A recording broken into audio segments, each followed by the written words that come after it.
Hi, I'm Joyce Creiger, and this is ArtLink, conversations with artists, designers, art consultants, art professionals, art collectors, and art lovers. My guest today is Rochelle Seltzer. Rochelle has been a graphic designer in Boston for many years and has recently turned creative core coach. Rochelle is an inspirational and dynamic speaker, lecturer, teacher, and coach. Welcome, Rochelle. Thank you, Joyce. Rochelle, you sold your business, your graphic design business, a few years ago and decided to take a 180-degree turn in your career. Can you tell us a little bit about what that's like? Sure.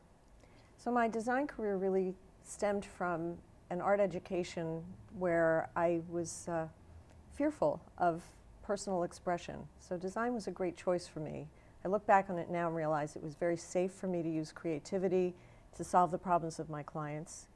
And it was a fulfilling career. I loved my team, I loved my clients. I found it very rewarding, sometimes challenging, but always very rewarding to run my business. But one day, 26 years into running that business, I kind of had an aha moment, and I didn't even see it coming. I just was talking to somebody and I said, you know something? I think I'm done. And what I realize now is that my own creativity was dormant. I was ready for a change. I was ready for something new and more challenging and more stimulating.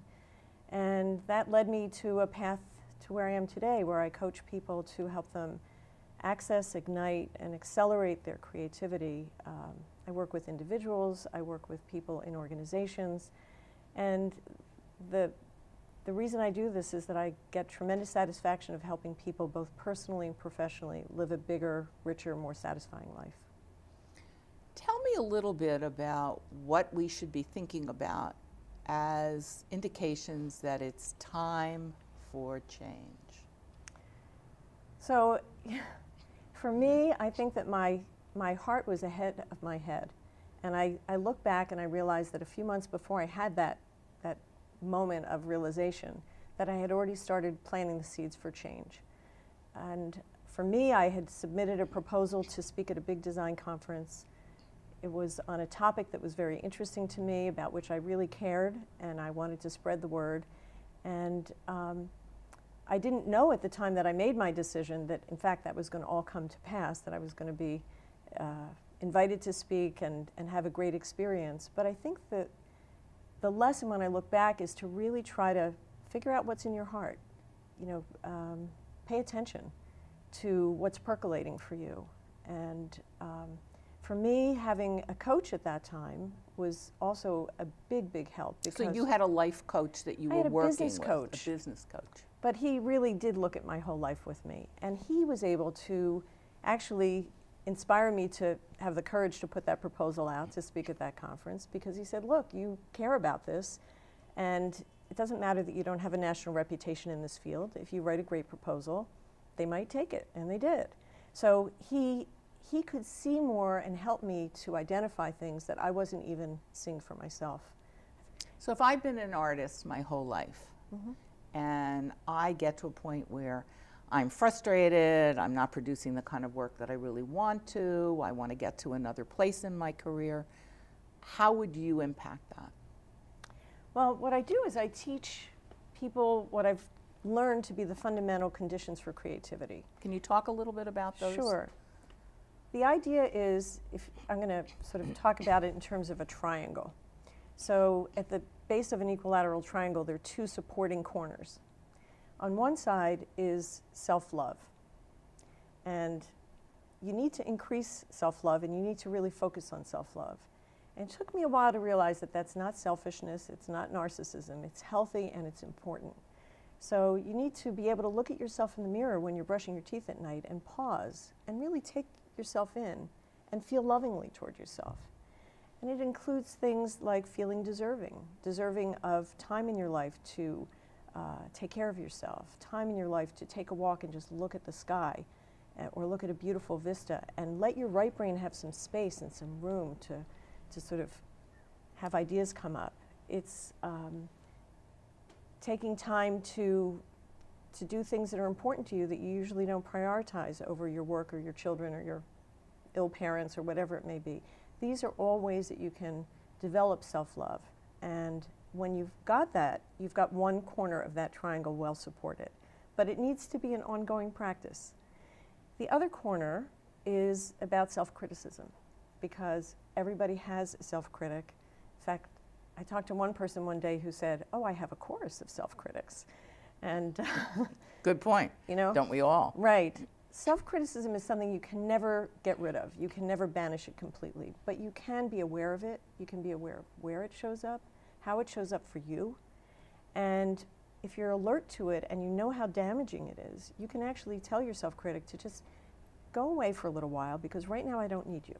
Right now I want to create. How does the self-critic and the self-love play into each other? It would seem to me that if you're trying to create this love and you've got this critic talking to you, that it's destroying the self-love. Well, if you love yourself, your self-critic can't really do that much damage, because you've already bolstered that part of your ego and your self-care. You know, it's also realizing that your self-critic can show up in really sneaky ways. It can make you procrastinate. It can make you feel like the imposter. You're like, oh my goodness, if people really knew that I didn't know everything I was talking about, if they really knew, they would, you know, not respect me or whatever. It can make you afraid of trying. It can make you afraid of making mistakes. If your self-critic is stopping you from even trying, you're lost in the water, you know. What's an example of that kind of self-critic? Well, think about being in a meeting and having an idea and being terrified to speak up. Which I think a lot of people go through that. Everybody's been there. The truth is that if you speak up and if you say something, your idea might be the germ of what takes the whole meeting in a new direction. Or someone might say, you know, that really gives me a new idea. Your idea can feed new ideas. So when I work with people in organizations, I'm helping people individually to understand their creativity, but also to understand how to work as a group in a way where creativity is welcomed and accepted and appreciated. But anyway, so back to my triangle. Right, we're still not at the top. So you've bolstered self-love, you've learned to decrease your self-critic, understand it, and hold it at bay, and experiment and play, and not be afraid of mistakes, and all of those good things. All of that leads to the sort of pinnacle of that triangle, which is about not only creativity, but I advocate for emotional creativity. And what I mean by that is that every emotion that you have is fuel for doing something creative. Yes, for an artist, they may go into their studio and they may use that when they, you know, put paint on canvas. But that same artist or anybody can use that energy as fuel for creativity in myriad ways in their lives. So I advocate for keeping a sketchbook handy. If you're feeling joyous, if you're feeling angry, whatever emotion you have, you know, I travel with a little set of oil pastels and my little pouch with my small sketchbook. And I would just whip it out and I would make art, just cover the page with color, whatever colors are appealing to me in that emotion. Just use it as fuel for creating.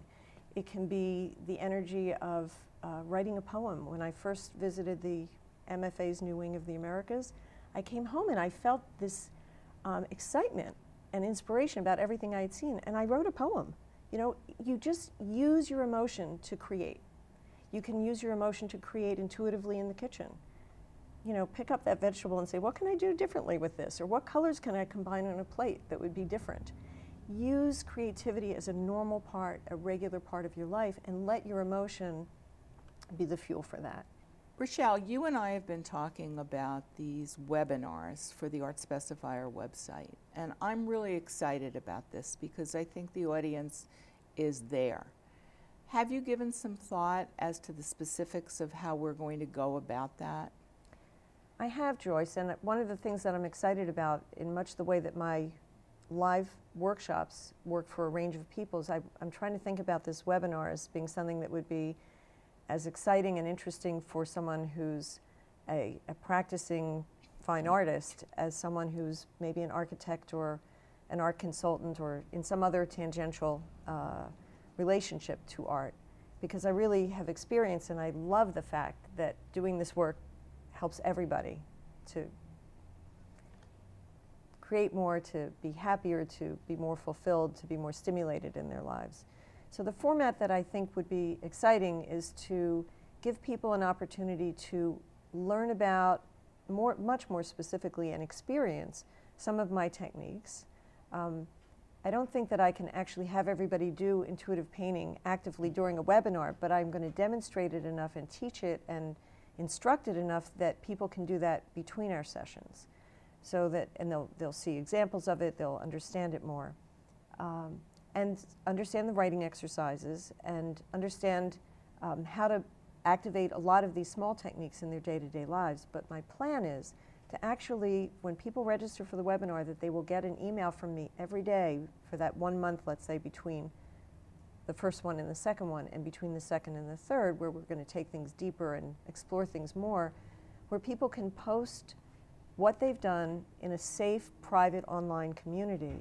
And I think the opportunity to see what other people are doing and get excited about how other people have responded to the same assignment in a different way is exciting. I think it's going to create community, create hopefully relationships that people can form together. And that's my vision for it. I think it'll be really, really wonderful. Sounds exciting. I'm excited about it. Great. Would you please finish this sentence for me? Art is? I think art is the emotion in your heart that gets translated into something palpable. It's that emotion that becomes a painting or a photograph or a sculpture or becomes a piece of poetry or music or dance. It's something resonant, human, that people respond to in a very powerful way. It's very, very beautiful. I think real art is the embodiment of emotion made palpable for people. Thank you very much. This was very informative, and I look forward to the seminars or the webinars, and I hope we'll have a chance to do another interview down the road and see how this succeeds. I'd love that, Joyce. Thank you. Thank you.